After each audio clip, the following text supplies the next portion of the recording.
The massive space station called Nexus floated in the darkness between stars, its black walls gleaming under the light of distant suns. Inside its giant halls, something important was about to happen. 12 different alien races had come together for an emergency meeting, and they were all talking about the same thing: humans. Ambassador Krelthax walked to the center of the room, his forearms moving as he spoke. He belonged to a race called the Hegemony, and like most of the aliens present, he was not happy about what humans were doing in space. His voice came out as clicks and strange sounds, but a machine changed his words so everyone could understand. Him. "Look at this," Krelthax said, pointing at a big floating picture that showed the galaxy. On the picture, thousands of tiny lights showed where humans had built their new homes on different planets. The humans are like a disease that keeps spreading. In just 50 years, they have taken over 3,000 worlds. They do not care about our old borders. They do not respect our rights to those places. They act like they own the entire galaxy. Other aliens in the room made angry sounds. Some looked like giant insects, others were made of living crystal, and some were so strange that humans would not even know what to call them. But they all agreed on one thing. Humans were becoming a big problem. The most important being in the room was called the Arbiter. Nobody knew exactly how old it was, but it had been alive since before most of these alien races had even learned to fly between planets. The Arbiter lived inside a clear crystal shell and had eyes that seemed to know everything. When it spoke, everyone listened. "We have talked about the human problem before," the Arbiter said in a voice that sounded like wind blowing through empty caves. "But talking has not stopped them. They keep taking more planets, building more ships, and making more colonies. This must end now." The Arbiter floated higher in the air, and its ancient eyes looked at each alien representative. "We will give the humans one last chance. They have exactly 72 hours to send someone to speak for their entire race. When that person comes here, they must agree to stop taking new planets. They must accept limits on where they can go in space. If they refuse, we will destroy them completely." The room became very quiet, even though many alien races did not like each other. They all feared what would happen if humans kept growing stronger. Humans built things faster than anyone had ever seen. They had more babies than most alien races. They were not afraid to fight when they had to, and worst of all, they never seemed to stop wanting more. "How do we know they will even send someone?" asked a representative from the Crystal people. "Humans are known for being stubborn." Krelthax made a sound that might have been laughter. "They will send someone because they have no choice. We are 12 great civilizations working together. They are just one young race that barely knows how to travel between stars properly. When they see our combined power, they will have to surrender." The Arbiter nodded slowly. "The message will be sent immediately. Every human world will receive our ultimatum at the same time. They cannot say they did not know about our decision." As the aliens talked, none of them seemed worried about what humans might do. After all, most of their races had been exploring space for thousands of years. They had fought wars, built great empires, and seen young races like humans come and go many times before. To them, humans were like children playing with toys, not understanding the real dangers of the galaxy. "What if they try to fight us?" asked another alien. "Impossible," Krelthax replied. "Our ships are better, our weapons are stronger, our technology is far more advanced. If humans are smart, they will accept our terms and be grateful we are." Letting them keep some of their worlds. The message was prepared and sent through space using quantum technology that could carry information faster than light itself. It traveled across thousands of light years in just minutes, reaching every human planet, space station, and colony ship at the same time. The message was simple and clear. Send a representative to Station Nexus within 72 hours. Accept territorial limits, stop expanding, or be destroyed. As the alien representatives began to leave the Great Hall, they were all thinking the same thing. Soon the human problem would be solved forever. They had given humanity a choice, but really there was no choice at all. No young race had ever been stupid enough to fight against the combined power of the Galactic Council. They expected humans to be afraid. They expected humans to send someone to beg for mercy. They expected humans to accept whatever limits the Council decided to give them. What they did not expect was for humanity to do math, check their own numbers, and decide that maybe the Council had made a very big mistake. High above Earth, in a giant space station that orbited the planet, Director Park Hana looked out through the big curved windows. Below her she could see hundreds of construction yards where humans were building spaceships. The work never stopped, not during the day, not during the night. Giant machines moved pieces of metal and electronics while thousands of workers made sure everything was put together correctly. On the main screen behind her, the alien message glowed with red letters. It was the ultimatum from the Galactic Council, telling humanity they had 3 days to surrender or be destroyed. But Hana was not looking at the threatening message. Instead, she was reading reports full of numbers that told a very different story. 72 hours, said Admiral Kim Dae as he walked up beside her. His face was tired and wrinkled from many years of military service, and his hands were held tightly behind his back. Those aliens think we will get down on our knees and beg them not to hurt us. Hana smiled a cold smile that did not reach her eyes. Let them think whatever they want, she said quietly. Her fingers moved across the computer screen, bringing up lists of ships and weapons that made her feel much better about their situation. The numbers on the screen were so big they were hard to believe, even for someone like Hana who saw them every day. Humanity now had 52,000 fighting ships, and every single day, their factories finished building 847 more ships. While the aliens had spent thousands of years making each of their ships perfect and beautiful, humans had learned to do something much more powerful. They had learned to build lots of ships very, very fast. Just then, Lieutenant Commander Lee Won came into the room, carrying a thick folder of papers. He was younger than the other two, but his eyes were serious as he gave his report. "Ma'am," Lee Won said, standing straight and tall, "our spy satellites and listening stations in deep space have been watching the aliens for months. We now know exactly how many ships they have." He opened the folder and showed them pictures and charts. All 12 alien races together have about 8,000 fighting ships. Some of their ships are very advanced and powerful, but they do not have very many of them. Hana looked at the numbers and felt something like satisfaction fill her chest. The math was simple and clear, and it told a story that the aliens would not like at all. Humans had more than 6 times as many ships as all the aliens put together, and every day humans built more ships while the aliens seemed to build very few new ones. "Do you know why they are so weak?" Hana asked, still looking at the numbers. Kim Dae thought for a moment. "They are old," he said slowly. "They have been around for so long that they forgot how to grow quickly. They make everything perfect, but they make very little of it. They think that having better technology means they will always win." "Exactly," Hana said. "They are like old kings who think their fancy swords will beat our machine guns. They do not understand what we have become." While the aliens were meeting in their beautiful space station and making threats, humans had been busy. Every planet that humans lived on had factories. Every moon had mining operations. Every asteroid belt had machines pulling out metal and rare materials. The entire human civilization had become like one giant factory that never stopped working. Lee Won showed them more papers. "Our intelligence also shows that the alien races do not really like each other very much. They only work together because they are afraid of us. If we show them that we are stronger, some of them might decide to become our friends instead of our enemies." Hana nodded and walked over to her desk. She sat down and opened her computer to write a response to the alien. Ultimatum. Kim Dae and Lee Won watched as she typed just a few words. Message received. Response pending appropriate committee review. She read it over once, then sent it out to every human world and space station. In just a few seconds, the entire human government had their official response to the aliens' threats. "That is it?" Kim Dae asked, looking surprised. "That is all we are going to tell them." Hana leaned back in her chair and smiled that cold smile again. "Sometimes the most frightening thing you can do to an enemy is act like they are not important, enough to be afraid of. We are not going to scream at them or make threats back. We are going to treat their ultimatum like just another piece of paperwork that we will get around to reading when we have time."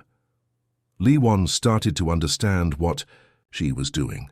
"You want them to think we do not care about their threats at all." "Exactly," Hana said. Let them wonder why we are so calm.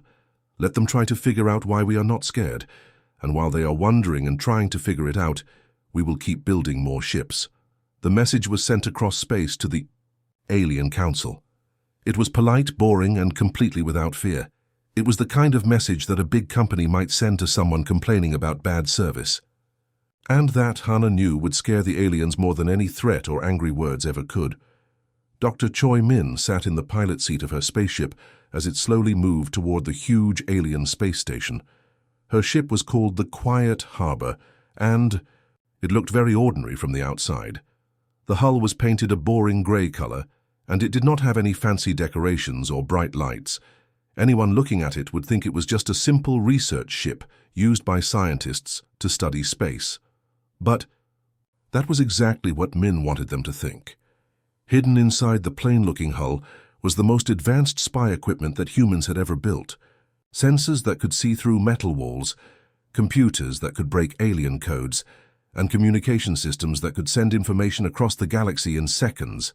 The ship looked weak and harmless, but it was actually one of humanity's most powerful weapons.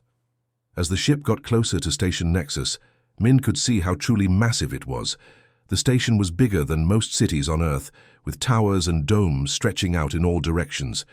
It was built from some kind of black stone that seemed to absorb light, making it look mysterious and frightening. This was where the most powerful aliens in the galaxy came to make decisions that affected billions of lives. The docking process took almost an hour because the aliens had very strict security procedures. Min's ship was scanned many times by different kinds of machines, and she had to answer dozens of questions about why she was there and what she was carrying. But the aliens never suspected that her innocent-looking research equipment was actually recording everything they did. When Min finally stepped off her ship and onto the station, she had to stop and stare for a moment. The inside of Station Nexus was the most beautiful thing she had ever seen. The ceilings were so high she could barely see them, and they were covered with paintings that seemed to move and change colors. Giant sculptures from 12 different alien worlds stood along the walls, each one telling the story of a different civilization. The floors were made of smooth stone that reflected the light like mirrors, and the air itself seemed to shimmer with energy. Alien beings moved through the corridors, some walking, some floating, and some moving in ways that Min could not even describe. Many of them wore special suits that created their own gravity fields or provided the kind of air they needed to breathe. Min walked slowly through the corridors, trying to look like a nervous human who was amazed by everything she saw. But while she walked, her ship's sensors were working hard. They were measuring the thickness of the walls, finding the power cables, and mapping every room and hallway. All of this information was being sent back to Earth through a special quantum communication system that the aliens could not detect. As she passed a group of aliens from the hegemony, one of them said something in their own language.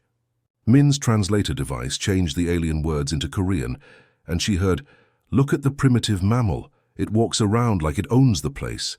Min smiled politely and kept walking, but inside she was thinking about how wrong that alien was. Humans might be younger than these alien races, but they were definitely not primitive. The aliens thought they were so much smarter and more advanced, but they had just invited their greatest threat right into the heart of their power.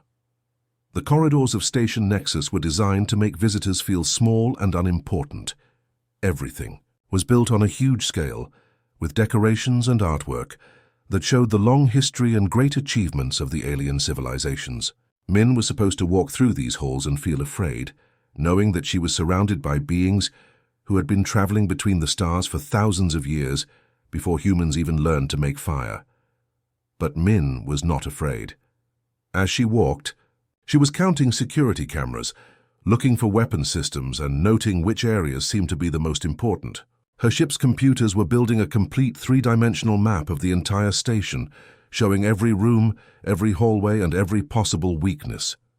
She passed a group of crystal beings who were discussing something in voices that sounded like breaking glass. Their translator devices were turned off, so Min could not understand what they were saying, but she could see from their body language that they were not worried about the meeting with humanity. They thought this would be easy. Another group of insect-like aliens scuttled past, their many legs making clicking sounds on the stone floor. One of them looked at Min with its compound eyes and made a sound that her translator told her was laughter. They were laughing at her, thinking she was just a scared mammal who had come to beg for mercy, if only they knew the truth. While they were laughing and making jokes, Min's ship was learning everything about their most secret and protected place. Every defensive system, every important room, every way in and out of the station was being recorded and studied by human intelligence experts. The aliens had made a terrible mistake. They had invited humanity to come to Station Nexus because they wanted to show off their power and make humans feel weak. But instead, they had given humanity the perfect chance to learn all their secrets. By the time Min left the station, humans would know everything they needed to know about the galaxy's center of power. And the aliens would never even realize what had happened. The Grand Assembly Hall was so quiet that Dr. Choi Min could hear her own footsteps as she walked toward the speaking platform in the center of the room. All around her, representatives from 12 different alien civilizations sat in their special seats, watching her with eyes that showed they thought very little of humans. Some of the aliens were whispering to each other, and Min could hear her translator device changing their words into Korean. "Finally, the mammal comes to surrender," said one alien that looked like a giant spider. "This will be quick," said another. That was made of living crystal. "Humans are smart enough to know when they are beaten." Min stepped up onto the platform and looked around the room. The aliens had built this place to make visitors feel small and afraid. The ceiling was so high that it disappeared into darkness, and the walls were covered with symbols and artwork from civilizations that were older than human history. But Min did not feel small or afraid. She felt calm and ready. "Honored delegates," Min began, speaking in a clear, strong voice that carried easily through the room's sound system. Every alien in the assembly had a translator device, so they could all understand her words perfectly. "We have received your message about human expansion in the galaxy. We understand your concerns." A wave of quiet satisfaction moved through the room. The aliens were pleased that this human was being polite and respectful. Ambassador Krelthax, the four-armed leader of the hegemony, leaned forward in his seat. His insect-like face showed something that might have been a smile. He was expecting to hear humanity's complete surrender at any moment. Other aliens were nodding their heads, or making pleased sounds. They had been right to give humans this ultimatum. The mammals were going to accept whatever limits the Council decided to give them.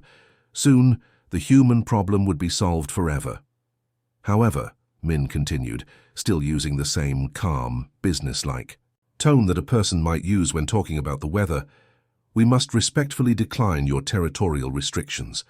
The pleased murmurs stopped immediately.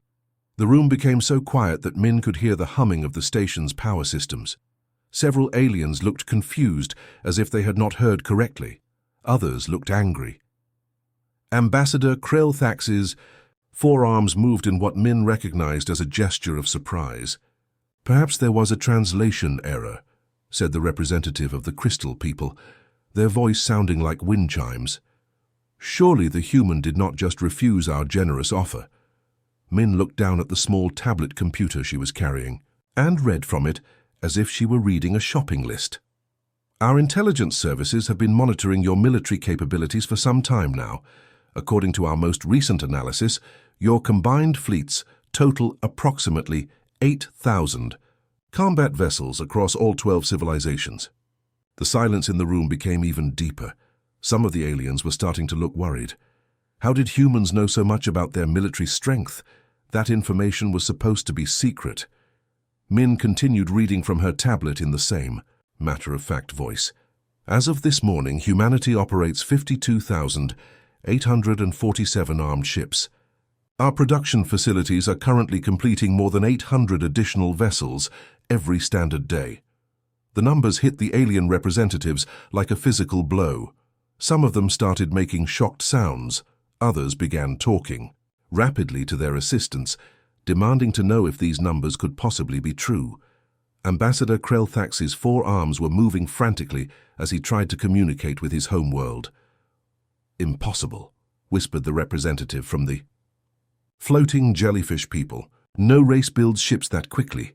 "The mammals are lying," hissed a snake-like alien. They are trying to frighten us with false numbers."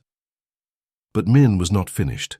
She looked up from her tablet and spoke directly to the assembly, her voice still calm and professional. "These figures have been verified by multiple independent sources. We also have detailed information about your production capabilities, defensive systems, and strategic resources." The room erupted into chaos. Aliens were shouting at each other in dozens of different languages. Some were demanding emergency communication with their homeworlds. Others were accusing humans of spying and illegal intelligence gathering. The ancient arbiter floated higher in its crystal shell, trying to restore order.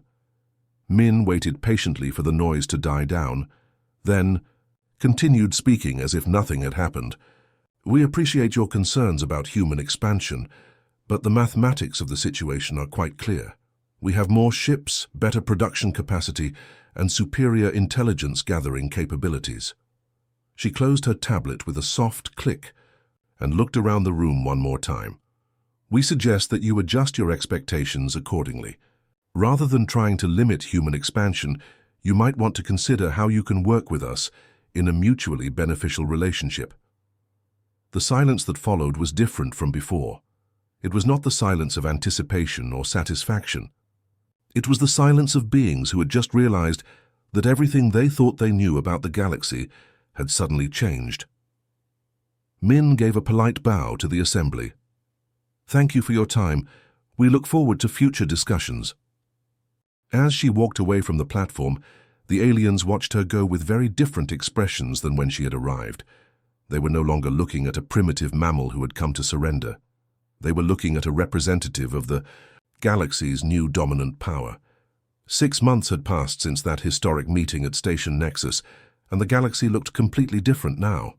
In the areas of space that used to be called neutral zones, human ships were everywhere. Big colony ships full of families looking for new homes moved slowly through space, protected by groups of military vessels that made sure no one bothered them. Huge industrial platforms floated near asteroid belts, using giant machines to break apart space rocks and turn them into metal and other materials that humans needed to build more ships and space stations. What had once been empty space was now busy with human activity, like a highway during rush hour on Earth. Admiral Zhou stood on the command bridge of his flagship, a massive warship called the Soul's Pride.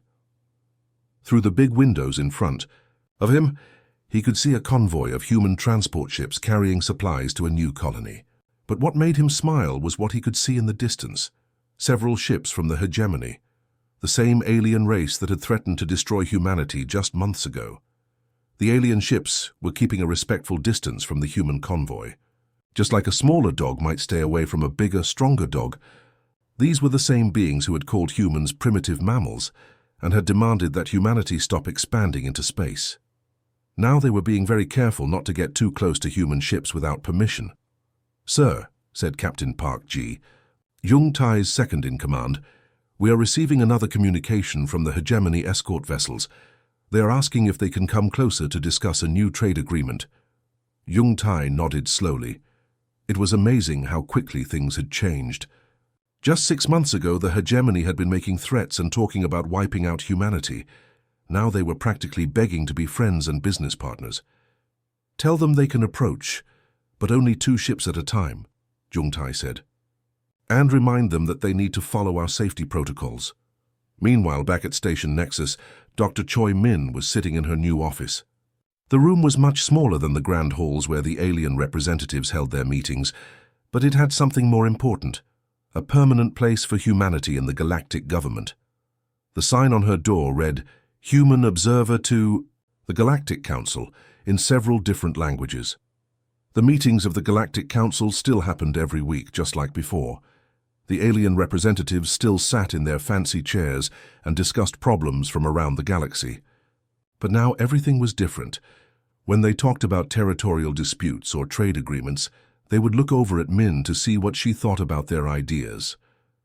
It was funny, Min thought, how much power could come from simply doing math correctly. The aliens had spent thousands of years building beautiful ships and creating complex political systems, but they had forgotten the most basic rule of power: numbers matter more than fancy technology. Lieutenant Yun Su, Min's assistant, came into the office carrying a thick folder of papers. He was young and energetic, and he had been working very hard to keep track of all the alien governments that now wanted to be friends with humanity. "Ma'am," Yun Su said, as he placed the folder on Min's desk, "the hegemony has sent another request for an industrial cooperation meeting. They want to discuss expanding the shipyard partnerships we started last month."